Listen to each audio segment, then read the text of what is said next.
My name is Brianna Carney. I'm a senior service design student at SCAD.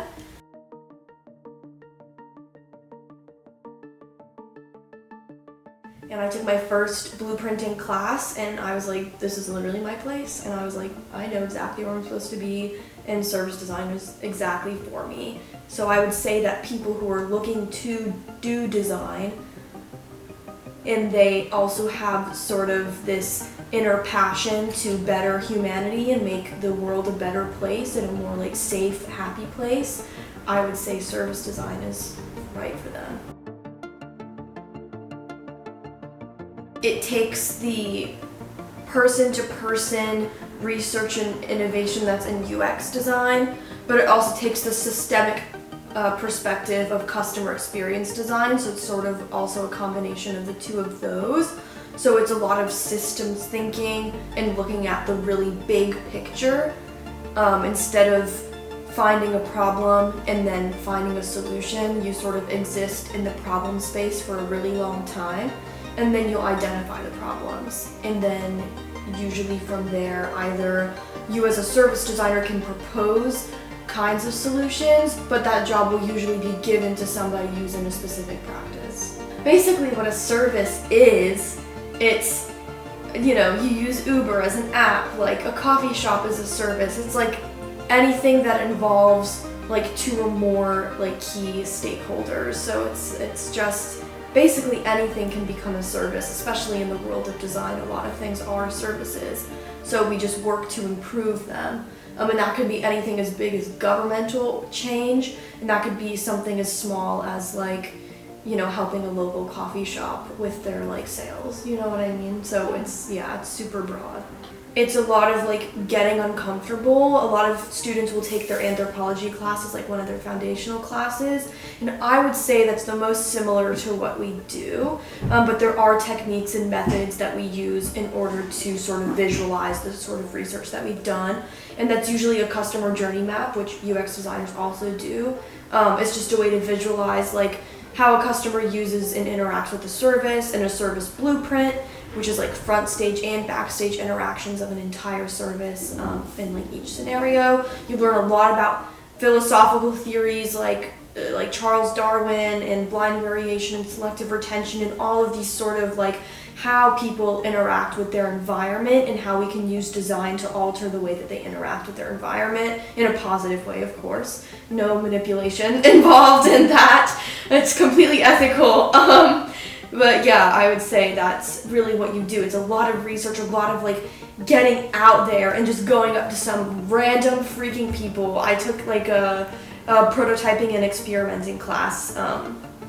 There's a word, iterative. Iterative prototyping is like probably my favorite words in service design. It just means that you're prototyping over and over and over again until you find patterns, and then those patterns are in turn what will like gather your results from your research. And so it's a lot of going up to random people and being like, pro tip tall was the first word that comes to your head, like really quick, sort of getting into that shared memory basin that everybody sort of has with these words and how they connect with them. And it's super cool, and you get to sort of question everything, but also thinking of really cool, unique designs. Like you don't are just like trying to innovate with ideas and ways to solve for problems without actually having to implement them. You're really just like, this is work that you would give to somebody else, but you do have to do all of the research to like get there. So I would say that a lot of group work, you have to learn how to collaborate with other people or else you do not survive. That's most majors, I think, here at SCAD. It's like you have to be comfortable scheduling meetings outside of class to like meet in groups and like work and kind of analyze your research and go through it together. And it's that sort of collaborative effort and that communication that really strengthens the power of the work that you do.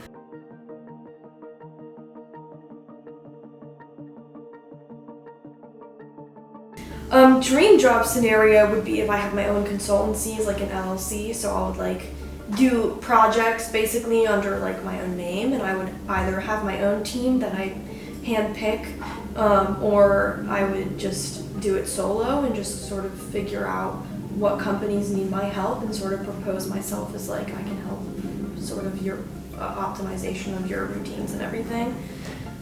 So it's not like a business consultancy per se, but it would be more, it would like, in a way it sort of is like that. You're sort of helping somebody improve their business, but it's not just profit driven. It's more like operations driven and like the well-being of the whole company as a whole. So yeah, I feel like that's what I would want to do ideally, but realistically I'm probably going to start at a larger design firm, like Fjord or Deloitte or something, and then like get my foundational skills, therefore I can move forward and like maybe do my little consultancy as a side job. But being self-employed would be super awesome. Service Design Club, it's so much fun. We meet every Thursday at 5 o'clock at Foxy, and we just chill out, and we have this big event planned called Down with the Clowns, and it's super fun because we sort of had this meme where every service design class is in the room at the shed that has all the clowns in it.